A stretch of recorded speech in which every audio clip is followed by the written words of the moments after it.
দেখুন আজকে গোটা ইলিশ কাটবো, ভালো করে ফ্রেশ করে ধুয়ে নিয়েছি, খুব পরিষ্কার করে।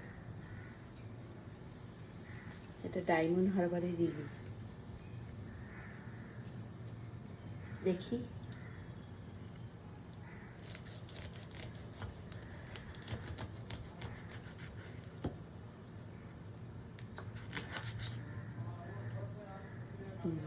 দেখুন কতটা ফ্রেশ।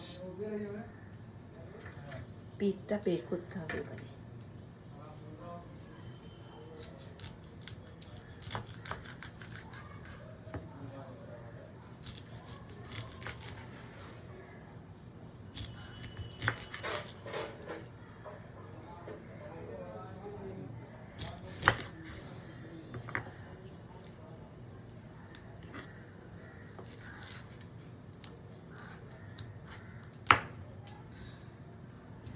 একদম ডিম ভরা আছে, ডিম নেই, মাছের তেল, একদম ডিম নেই, ফ্রেশ মাছ,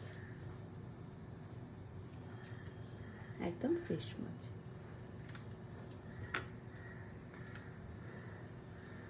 এইটাই করবো তেল ঝাল।